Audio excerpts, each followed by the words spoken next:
저는 방사선을 배웠고요. 방사선 안전에 대한 고민을 하고 가르치고 연구를 하다 보니 한 25년 정도 방사선 안전에 대한 경험을 가지고 있습니다.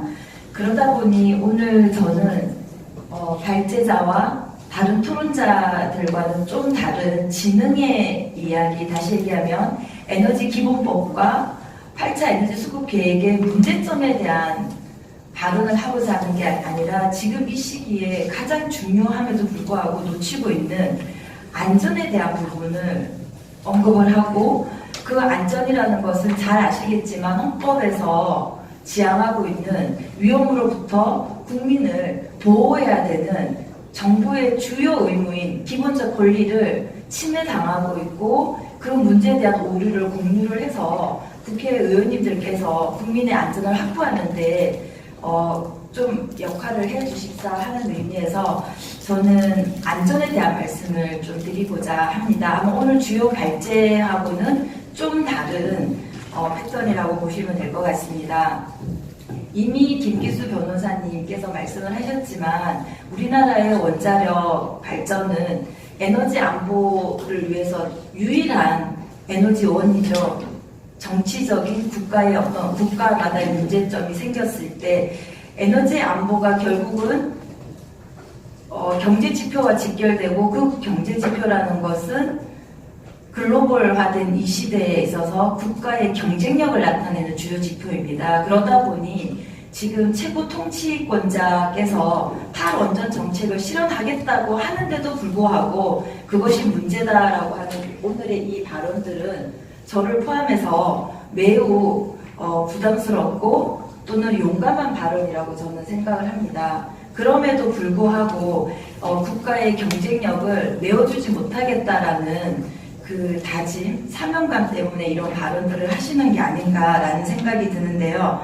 잘 생각해보면 대통령께서 위법적인 행위를 하시고 적법한 절차를 거치지 않고 국민투표를 거치지 않는 이 탈원전 정책 실현이 가능했던 배경을 한번 생각을 해보시면 2011년으로 거슬러 갈 수 있습니다. 2011년 3월에 후쿠시마 사고가 일어났고 여론과 여러 언론 매체의 자극적인 정보가 일반화되었고 국민들은 경제에 대한 우려, 국가 경쟁력에 대한 염려보다 국민의 안전에 대한 우려를 하게 된 거죠. 그 국민들의 염려가 바탕이 되었기 때문에 결국은 탈원전 정책이 위법임에도 불구하고 실현이 가능하지 않았냐라는 생각이 듭니다. 그렇다면 국민들이 우려하는 이 탈원전이 실현되고 있는 이 시점에서 안전은 그럼 확보되고 있는지를 점검하지 않을 수가 없다는 거죠. 그래서 봤더니 이 원자력 자체가 더 잘 아시겠지만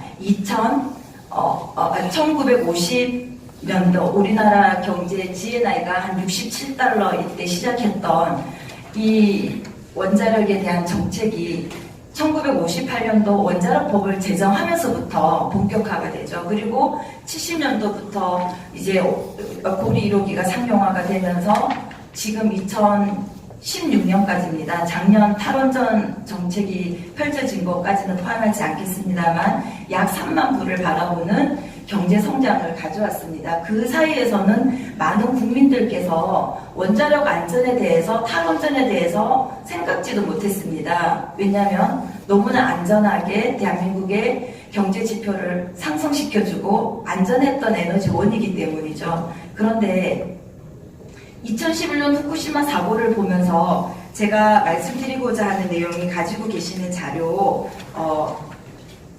44페이지, 45페이지에 나와 있습니다.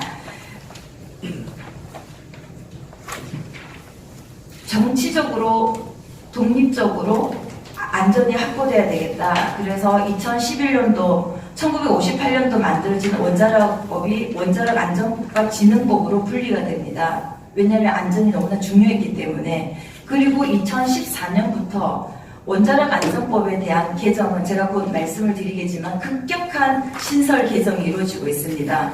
그리고 지금 현장에서는 국민의 안전을 담보해야 되는 현장의 안전의 손은 이미 안전이 확보되지 않는다라는 현장 실무 전문가들, 안전에 대한 전문가들, 어렵게 국가 면허를 취득하신 분들은 우려는 하고 있지만 우려의 목소리는 내지 못하고 있습니다. 그 배경에는 2014년 11월부터 개정된 원자력 안전법의 과징금이 100배가 오릅니다. 일반 산업체에서는 10배가 오르고요. 원자력 안전법 120조에는 처벌, 양벌 규정에 의해서 행위자 처벌을 하고 있습니다. 그러다 보니까 현장에서는 안전에 대한 우려가 있음에도 불구하고 발언을 하지 못하는 이런 현상이 발생되고 있습니다. 더 잘 아시겠지만 안전이라는 것은 위험물, 그 자체에 대한 오류, 그 위험물을 보호할 수 있는 시설에 대한 오류, 그리고 그것을 취급하는 인적 오류, 그 인적 오류가 나타나지 않게 하기 위해서 조직적, 사회적인 시스템의 문제, 그 시스템을 법으로 규정화를 잘 하고 있어야 되고 그 법의 행정 지도와 재량권 행사에 해당되는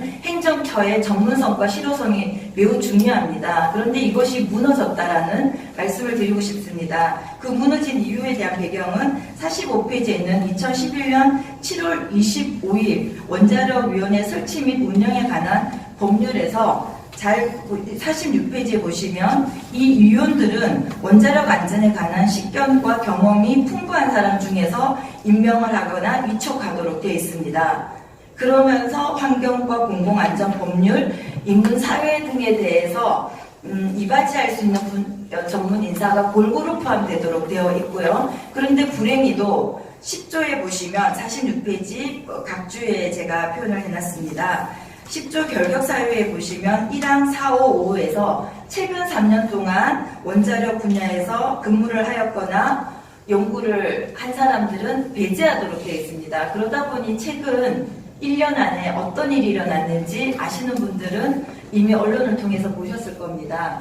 국제적으로 저명한 인사들, 원자력 문제가 발생했을 때 과학적인 신속한 판단을 종합적으로 내릴 수 있는 그 전문가들이 모두 빠졌습니다. 그리고 탈핵을 주장했던 분들이 위원장, 위원, 전문위원, 이사, 감사라는 이름으로 그들이 모두 포진하게 되었습니다. 다시 말씀드리면 후쿠시마 사고 이후에 원자력에 대한 안전에 대한 부분, 기술과 또는 시설에 대한 보강은 그 어느 나라에서도 흉내낼 수 없을 만큼 최고로 보강이 되었습니다. 그러나 보고체계, 지시체계에 있는 행정처의 전문성과 이들을 통제하는 또는 이들의 규제에 관계되는 종합적인 심의 의결을 해야 되는, 조정을 해야 되는 그곳에 원자력 전문가들이 배제가 되어 있다는 사실은 결국 이번 KTX 사고에서 보셨다시피 공공 대형 사고와 관계될 수 있는 환경을 만들어놨다라고 저는 말씀을 드리고요. 또 후쿠시마 원자력 발전소 사고가 더 가까이 있는 수루가 원자력 발전소 사고와는 달리 동경전력에서 그러한 사고가 생겼던 것들은 물론 기술적인 문제도 있었지만 결국은 인재지 않느냐라는 보고서들이 나오고 그 인재의 중심에는 일본 정부도 결국 비전문가의 결정권자를 그 자리에 낙하산으로 앉혔던 유일한 발전소이기 때문에 이런 현상이 일어났고 혹시 지금의 대한민국에서 원자력 발전소 사고가 일어날 가능성은 매우 낮지만 일어난다면 기술의 문제도 시설의 문제도 원자로의 문제도 아닌 결국 결정권자의 사회제도적인 문제고 그 제도적 문제가 그렇게 갈 수밖에 없도록 만들어 놓은 2011년도, 2014년도부터 급 개정하고 신설하는 이 법의 문제라고 저는 보여집니다. 그래서 오늘 이 자리는 지능에 관련된, 에너지에 관련된 국가 경제 지표가 무너지는 걸 염려를 하지만 그 더 근본에 있는 국민이 우려하는 안전에 대한 문제, 이 안전의 문제에서 법 제도와 행정처의 전문성과 실효성에 대해서 오늘 이 자리에 에너지 기본법보다 또 8차 에너지 수급 계획의 오류보다 더 중요하게 다루지 않는다면 저는 탈원전에 대한 정책 실패 플러스 헌법에서 지향하는 국민의 안전권 확보조차도 저는 이미 무너진 거가 아니냐라는 발언으로 마무리를 하고자 합니다. 네, 감사합니다.